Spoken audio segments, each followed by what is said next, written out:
आवश्यक कर्म। आज एक नई अनुसंधान का युग हमारे हाथ में है। हम लोग हर एक चीज को अनुसंधान कर रहे हैं। अनुसंधानात्मक कर्म आज का आवश्यकता भी है। आज बच्चों को पूछा जा रहा है कि भाई बच्चों आप क्या करना चाहते हैं। तो बच्चा का जो चॉइस है, जो इच्छा है, उसको अपना मन का बात बच्चा सुनाता है। कई जवान व्यक्ति भी सुना रहा है। और उसका चॉइस अनुसार का अगर कर्म नहीं है, काम नहीं है, उसके इच्छा का प्रतिकूल कोई आप काम अढ़ाइएगा तो बच्चा नहीं करने के लिए तैयार है। वो भाग जाता है घर छोड़ के। कोई और भी कोई ड्रग पे सोचता है कि मेरे माता पिता सपोर्ट नहीं कर रहा है हमको, इसीलिए हम क्यों करें।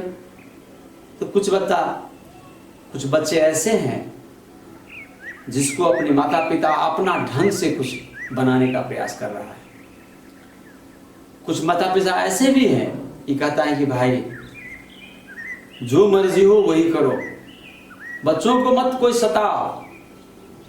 हमारे सोसाइटी में, हमारे समाज में इस प्रवृत्ति का विकास हो रहा है कि नहीं दुख देना चाहिए। बच्चा एक भगवान का रूप है, वो जो चाहता है वही होगा। ये बात भी सही है कि कोई भी व्यक्ति को अपने हिसाब से दबाव दे करके पढ़ाना लिखाना भी नहीं चाहिए, क्योंकि उसमें आप अपने मन का बात, अपना इच्छा किसी दूसरे से करवाते हैं पूर्ति, तो पूर्ति नहीं होगा बल्कि इसमें क्लैश पैदा होगा, द्वंद्व पैदा होगा, झगड़ा और विद्रोह होगा, विवाद होगा। ये अप्रोच भी ठीक है कि हम अपना मन का काम किसी दूसरे से नहीं कराते, नहीं कराना चाहिए।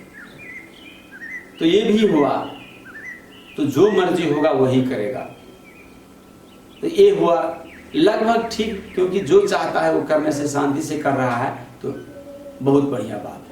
लेकिन अगर आप जीनियस है, अगर आपके अंदर बौद्धिकता है, तो आप जरूरत का बात करिए। कोई डॉक्टर पे जाने का, डॉक्टर बनने का चॉइस कर रहा है, कोई पॉलिटिक्स करना, कोई चार्टर अकाउंटेंट, कोई अपना व्यापार, कोई बहुत तरह का, कोई वैदेशिक रोजगार, कोई जमीन का, या अपने अपने ढंग से दुनिया में मस्ती लेना चाहता है सब लोग। अगर वो नहीं आप करने देते हैं उसको तो विद्रोह होगा, वो करने देना चाहिए। लेकिन मेरा एक छोटा सा सलाह समझिए, एक छोटा मन की बात मैं कहना चाहता हूं।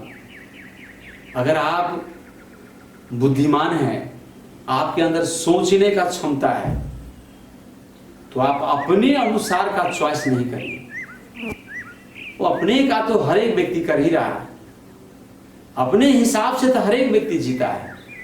एक छोटा सा पशु जिसको आप पाल रहे हैं अपने दरवाजा पे, वो भी अपने ढंग से जीना चाहता है।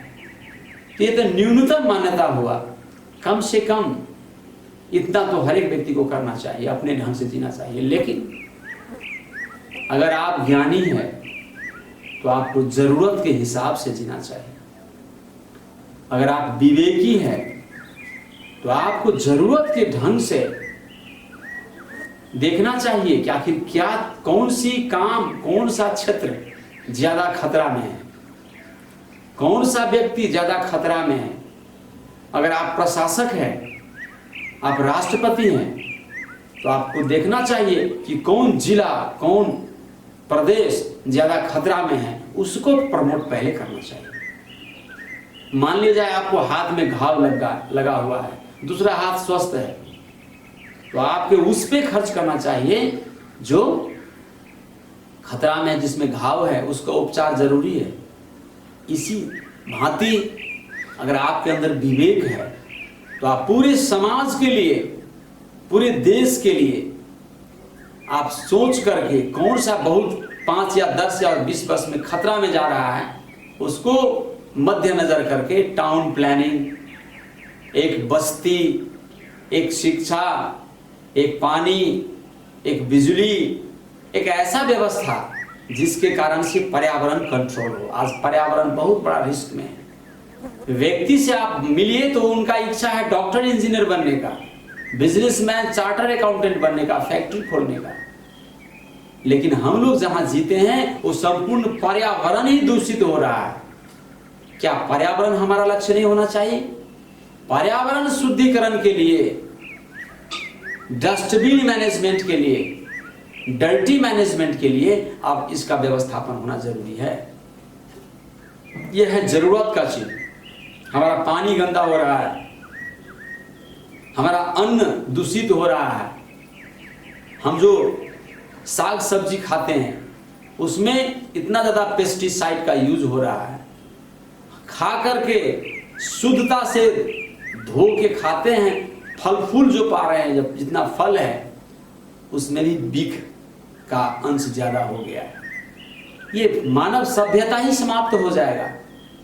तो मानव सभ्यता बचाने के लिए जो काम, जो लक्ष्य जो बनाना चाहिए व्यक्ति को, अगर ये लक्ष्य कोई बनाता है तो ये जरूरत का लक्ष्य है। अब कोई डॉक्टर बन रहा है, कोई सिंगर बन रहा है, कोई सिंगर बन के क्या होगा, कोई डॉक्टर बन के क्या होगा? ये है जरूरत का चीज अपने मस्ती के, लेकिन समग्र जीवन के लिए एक बौद्धिक आदमी एक ऐसा प्लान पे काम करना चाहिए कि पूरा जीवन ही सुधार। अगर ऐसा आप नहीं कर पाते हैं तो ये समझिए कि आपको चिंतन और करने का जगह है। उस काम के लिए हम ज्यादा संपूर्ण जीवन को नष्ट कर रहे हैं, जिसके क्षेत्र में बहुत फायदा नहीं होगा। मस्ती ले रहे हैं हम लोग, कोई मस्ती लेने में है और समग्र समाज, समग्र विश्व एक खतरा में जा रहा है। तो खतरा से बचाने के लिए एक वास्तविक उद्देश्य, एक मानवता का उद्देश्य, एक प्रेम का उद्देश्य, एक समग्रता का उद्देश्य का जो कुछ लोग अपने जीवन में उद्देश्य बनाते हैं, तब तो भाईचारा ही भाईचारा हो जाएगा। दुश्मनी समाप्त, कोई प्रतिस्पर्धा नहीं, प्रतिस्पर्धा ही समाप्त हो जाएगा। अगर हम सब लोग चैन से रह पाएंगे तो ये धरती धरती नहीं, धरती स्वर्ग बन जाएगा। लेकिन हम लोग ऐसा योजना नहीं बनाते हैं। हम ऐसा प्लान बनाते हैं कि हमारा व्यक्तिगत उन्नति कैसे हो, हमारा व्यक्तिगत विकास कैसे हो। रहते हैं आप समाज में, चाहते हैं व्यक्तिगत उन्नति, समग्र समाज का नहीं चाहते, समग्र दुनिया का नहीं चाहते, तो कम से कम आप अपने योजना के भीतर में समग्र समाज को समेटने, पूरा धरती का योजना बना करके, कोई ऐसा भी व्यक्ति का धरती पे जरूरत है जो सबके लिए सोचे, सिर्फ अपने लिए नहीं, उनके लिए भी सोचे जो अपने लिए सोचने में असक्षम है।